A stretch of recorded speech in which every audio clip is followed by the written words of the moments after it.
দেশের অবিসংবাদিত গণতন্ত্রের আপসীন নেত্রী, বাংলাদেশের স্বাধীনতা সার্বভৌমত্বের অতন্দ্র প্রহরী,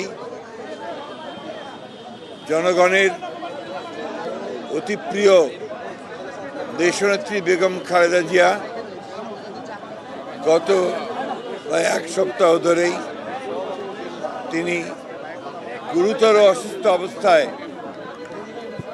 হাসপাতালে রয়েছেন। জাতীয় এবং আন্তর্জাতিক পর্যায়ের অত্যন্ত উচ্চমানের চিকিৎসকরা তার চিকিৎসা করছেন, কিন্তু এই চিকিৎসার আরও উন্নত হাসপাতালে করা প্রয়োজন বলে সবাই মনে করছেন। সেই কারণে তাকে ইংল্যান্ডের হাসপাতালে নিয়ে যাওয়ার সিদ্ধান্ত হয়েছে। এই নেত্রী, যিনি তার সারাটা জীবন এই দেশে গণতন্ত্র প্রতিষ্ঠার জন্য উৎসর্গ করেছেন। আপনারা সবাই জানেন যে বিগত হাসিনা ফ্যাসিস্ট সরকার তার প্রতি যে অন্যায় আচরণ করেছেন, নির্যাতন করেছেন, নিপীড়ন করেছেন, দীর্ঘ 6 বছর তাকে কারারুদ্ধ করে রাখা হয়েছে। এর মধ্যে 2 বছর তিনি একটি নির্জন কারাগারে, পুরনো কারাগারে, কেন্দ্রীয় কারাগারে তাকে আটক করে রাখা হয়েছিল এবং সবাই সন্দেহ করেন সেইখান থেকেই তার এই রোগের সূচনা হয়। একটা অপরাধমূলক অবহেলা, চিকিৎসার অভাবের কারণে তিনি আরও অসুস্থ হয়ে পড়েন।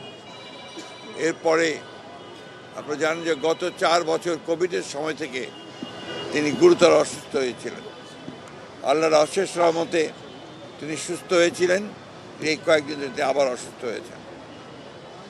চিকিৎসকরা প্রাণপণে চেষ্টা করছেন এবং আশা করছেন যে তিনি আগামীকাল যদি আপনার এয়ার অ্যাম্বুলেন্স এসে পৌঁছায় কাতার থেকে, তাহলে আগামী পরশু অর্থাৎ রোববার তাকে লন্ডনে নিয়ে যাওয়া সম্ভব হবে। তবে তিনি এখনও গুরুতর অসুস্থ, সেই কারণে তিনি ফ্লাই করতে পারবেন কিনা সেটা ডাক্তাররা নিশ্চিত করলেই তাকে ফ্লাই করে নিয়ে যাওয়া হবে অ্যাম্বুলেন্সে করে। আমরা আজকে এখানে এই নয়াপল্টনের এখানে মসজিদে আমরা নামাজ আদায় করেছি, জুমার নামাজ।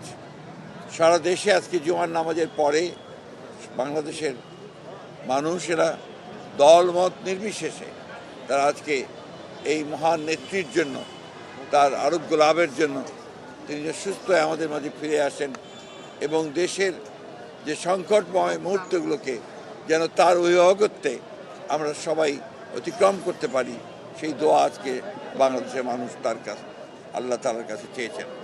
আমি আবারও পরম করুণাময় আল্লাহ তাআলার কাছে দোয়া করছি, প্রার্থনা করছি যে আল্লাহ তাআলা যেন তাকে সুস্থ করে আবার আমাদের মাঝে ফিরিয়ে নিয়ে আসেন এবং আমাদেরকে সঠিক নেতৃত্ব দেন।